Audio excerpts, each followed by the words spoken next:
Ketujuh, kita harus sadar bahwa jika kita memang harus bersedih karena barang yang hilang atau lenyap, maka kita akan bersedih selama-lamanya, atau kita tidak akan bersedih sama sekali.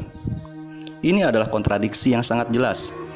Sebab jika penyebab kesedihan adalah hilang atau lenyapnya barang-barang kepemilikan, maka jika kita tidak memiliki dan tidak mencari barang kepemilikan, maka kesedihan tidak menghampiri kita, karena kita tidak akan kehilangan barang itu. Jadi kita harus tidak memiliki barang agar kita tidak sedih sama sekali. Tapi jika kita harus tidak memiliki apa-apa, dan ketika kita tidak memiliki apa-apa kita bersedih, maka kesedihan itu akan ada selama-lamanya jika kita tidak memiliki apa-apa. Jadi kesedihan itu akan ada selama-lamanya, baik jika kita memiliki barang atau tidak. Jadi kita berada pada kondisi pada saat kita harus bersedih selama-lamanya, kita juga tidak boleh bersedih sama sekali. Dan baik jika kita memiliki barang atau tidak, kita tidak boleh bersedih sama sekali. Semua ini kontradiktif. Jadi bukanlah keharusan bagi kita untuk bersedih. Sesuatu yang bukan keharusan sepatutnya tidak dipikirkan dan dilakukan oleh orang yang berakal, apalagi jika itu berbahaya dan melukai. Selain itu, kita harus meminimalkan kepemilikan barang, karena ketiadaan dan lenyapnya barang tersebut, jika ia berasal dari luar diri kita, merupakan penyebab kesedihan, dan hanya dari situlah kesedihan berasal. Dikisahkan bahwa ada orang yang berkata kepada Sokrates dari Athena, "Mengapa engkau tidak pernah bersedih?" Dia menjawab, "Karena aku tidak memiliki sesuatu yang kehilangannya membuatku bersedih." Dikisahkan juga bahwa seseorang memberi hadiah kepada Neron, raja Romawi, berupa tenda transparan persegi 8 yang sangat unik. Hadiah itu diberikan kepadanya di hadapan orang banyak, di antaranya seorang filsuf pada masanya. Neron sangat senang dan memuji-muji keindahan hadiah itu di depan hadirin. Lalu dia menoleh ke sang filsuf dan berkata, "Apa pendapatmu tentang tenda ini?" Sang filsuf berkata, "Menurut saya, tenda ini telah menampilkan kefakiranmu dan menunjukkan petaka besar yang engkau sendiri telah mengetahuinya." Raja berkata, "Bagaimana maksudmu?" Filsuf itu berkata, "Jika tenda ini hilang, maka tiada asa bagimu untuk mencari yang sepertinya. Itu menunjukkan kefakiranmu untuk mendapatkan yang sama dengannya. Dan jika ia rusak, ia juga membuatmu tidak memilikinya. Tenda ini telah mendatangkan kepadamu musibah yang besar." Dikisahkan bahwa yang terjadi selanjutnya adalah seperti yang dikatakan oleh sang filsuf. Raja pergi berwisata pada musim semi ke pulau yang dekat dengan istananya. Ia memerintahkan agar tenda itu termasuk yang dibawa untuk didirikan di tempat wisata.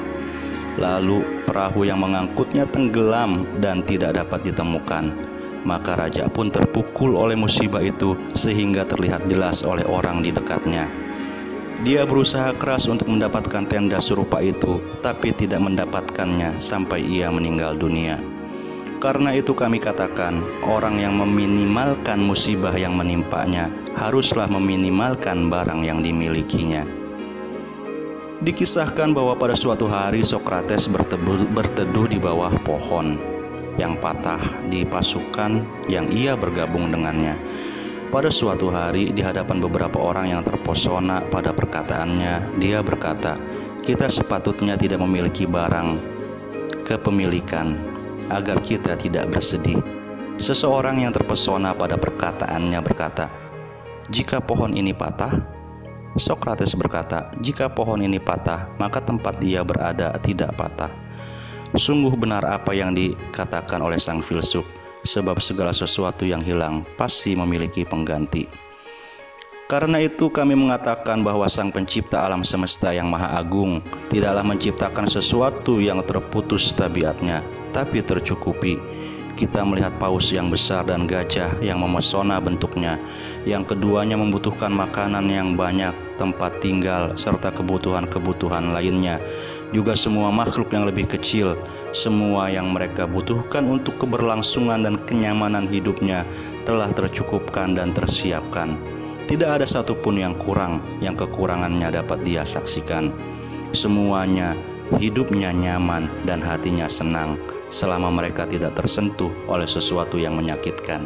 Kecuali manusia. Ketika manusia diberikan keistimewaan lebih daripada binatang-binatang lain, yang dengannya mereka dijadikan sebagai pengendali dan pengatur, mereka justru tidak mengetahui bagaimana mengatur diri sendiri. Ini adalah ciri orang yang tidak berakal. Kita sepatutnya malu bila menjadi orang yang tidak berakal. Ketika manusia diberikan keistimewaan, mereka justru ingin memiliki segala sesuatu yang mereka tidak butuhkan untuk keberlangsungan dan kebaikan hidup mereka, seperti makanan yang beragam, memelihara berbagai binatang atau bukan binatang, serta membuat ukiran dan ornamen yang bermacam-macam untuk barang yang dipandanginya. Begitu juga dengan benda-benda yang dia dengar dan cium, yang kesemuanya mengalihkannya dari kesempurnaannya yang sesungguhnya, yang justru menyusahkannya dari ketenangannya di dunia. Sebab semua ini mendatangkan kegelisahan, baik dalam mencarinya maupun dalam duka karena kehilangannya dan sesal karena tidak mendapatkannya.